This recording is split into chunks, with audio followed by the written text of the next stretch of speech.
This is the Louis T. Network. In the lab room. 10 minutes or less. New Orleans Saints. Welcome, you are in the lab room. I am your host, Lou. Thank you for joining me here on this program, 10 minutes or less. New Orleans Saints. Clock me up. Let's go. New Orleans Saints season rewind. And you look at this Saints football team, they get their commander-in-chief back in the saddle. Sean Payton's back. You know they're going to light it up in 2013. You had to know that this Saints team was going to be on a mission. And right out of the gate, they come out firing on all cylinders. They're 5-0 to start the season off.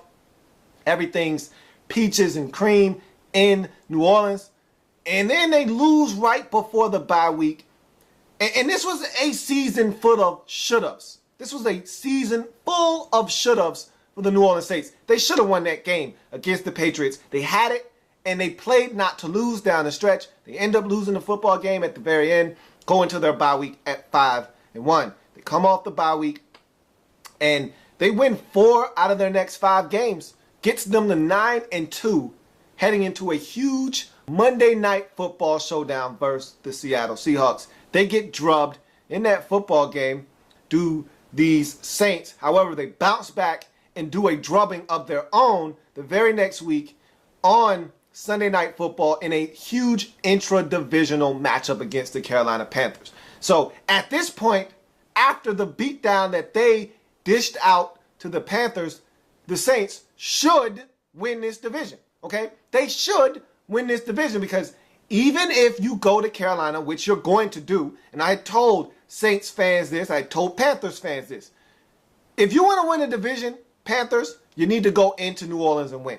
And they didn't. And I told the Saints, you're not going into Carolina and winning, so you need to win at home. If you win at home, all you got to do is win the rest of your games except that Carolina game, and you will win this division. So at this point, they should win the division.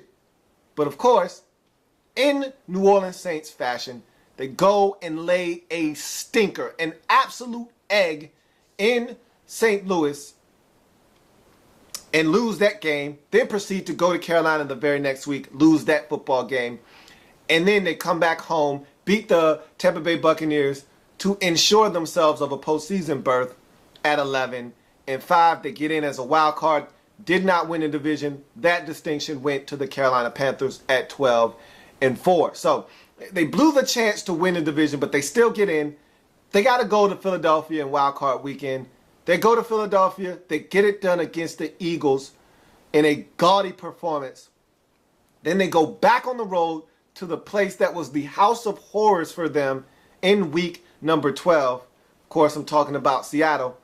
But this time, it's a much more competitive football game. They hang tough, but the offense did not do enough. The defense played well enough for them to win that football game. The offense, however, did not. And so that's where their season ended in Seattle to the eventual Super Bowl champion. So a solid season, nonetheless, for the New Orleans Saints. But again, you look at what could have been, what should have been, but it wasn't for the Saints in 2013. So now we fast forward to 2014 in the offseason. And this is going to be a very interesting offseason for the Saints, to say the least. We'll talk about that here in a second. Let's run down the list of free agents for this Saints football team before we jump into why this offseason is going to be so interesting. You look at their free agents: Luke McCown, Robert Meacham, Jimmy Graham, Charles Brown, Zach Strief, Brian De La Puente, Kenyon Coleman, Kenta Dawson, Paris Harrison, Will Herring, Ramon Humber, Malcolm Jenkins, and these last 3 are all restricted free agents in Raphael Bush, Jed Collins, and wide receiver Joe Morgan. So you look at the list of these players, and first things first, you got to look at the amount of space you have to work with if you are the New Orleans Saints, okay? And you look at the space that they've got to work with. and they're up against the cap. I mean, their cap situation stinks. They had to void the contracts of 5 players just to get back to respectability in terms of the cap. So their cap situation is not the best right now. They're not in a healthy cap state right now. But with the cap being elevated probably over $10 million in this upcoming new league season, that's going to help the Saints tremendously. They're going to have to probably move some money around, talk to Drew Brees, get him to reallocate some of his money to give them a little bit more breathing space, because let's attack the elephant in the room right now. Jimmy Graham isn't going anywhere. They've already slapped him with the franchise tag. That could be a fight in the making, because Jimmy Graham is a guy that splits out wide as a receiver more so than as a tight end.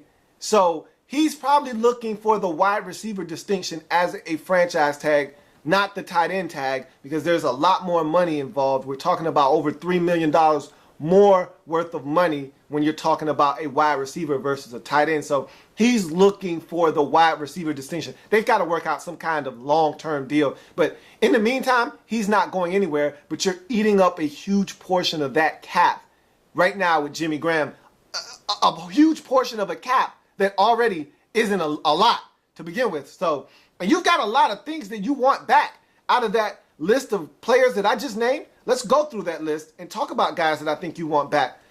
And you look at some of these restricted free agents, and I know Joe Morgan was injured last year, but he's a big play waiting to happen. And you went out and brought back Robert Meacham because Joe Morgan was injured. But Joe Morgan is Robert Meacham 5 years ago. So Joe Morgan is an upgrade over Robert Meacham. You don't need both of those guys back. Meacham is a free agent. Morgan is a free agent. Both of those guys are your home run threats, your big, deep ball guys. But Joe Morgan is way more explosive than Robert Meacham. So you want Joe Morgan back. And you don't have to pay a lot to get him back. So that's the guy that I think you need to bring back. How about Raphael Bush? What about that hit he put on Percival Harvin in the NFC divisional round football game last season?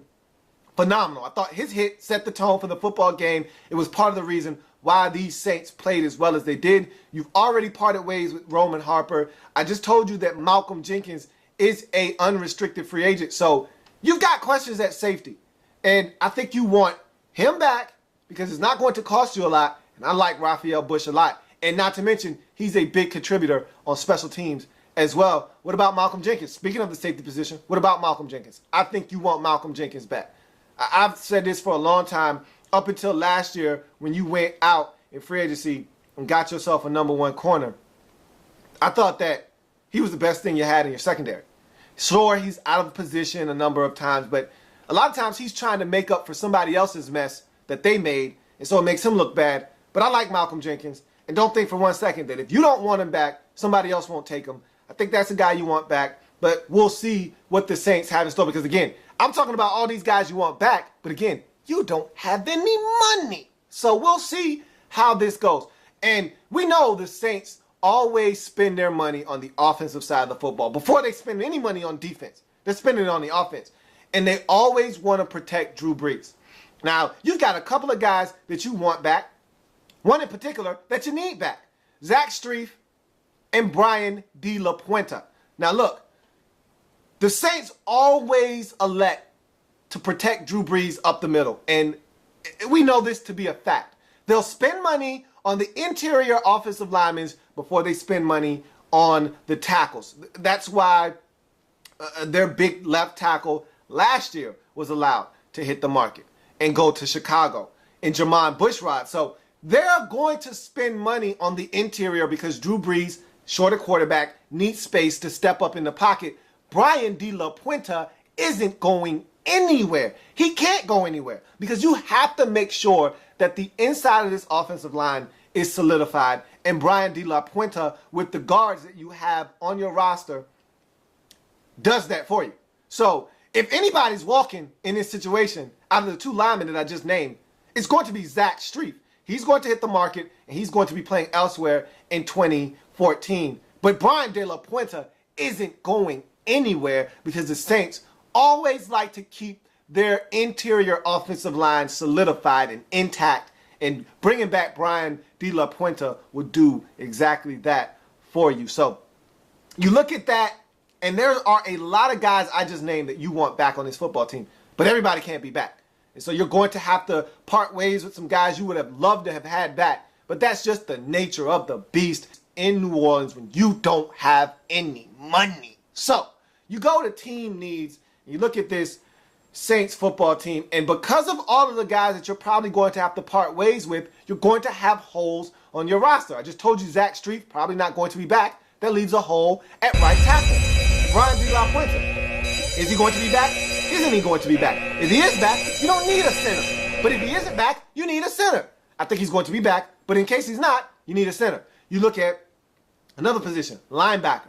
Okay, you've got a lot of linebackers that I just named, none of which you're hurting to bring back. You just cut ties with another linebacker, and you're playing a 3-4 defense. One of the most important positions in a 3-4 defense is the linebacker position. You need more depth. You need more linebackers. You need guys that can get after the quarterback on the edges. You need linebacker help, especially outside linebacker help. You look at another position. I just talked about 2, 3 possibly safeties that could not be back on this roster. You already cut ties with Roman Harper. I told you that Malcolm Jenkins is on the block. And I told you that Raphael Bush is a restricted free agent as well. So you need safety help. Whether you bring guys back or not, you're going to need some help at the safety position. So Saints need a lot of help in various areas. They got to take care of their own first and foremost before they even go looking out on the free agent market. Take care of home, then you go out and see if you got any money left, which you probably won't. And then you just need to start doing your damage in the draft. Right tackle, draft. Outside linebacker, draft. Safety, draft. If you don't bring your stuff back, you need to do your homework and hit some home runs via the draft. That was the New Orleans Saints in 10 minutes or less. 10 minutes or less. Like the content? Want more? Sub up. In the lab room.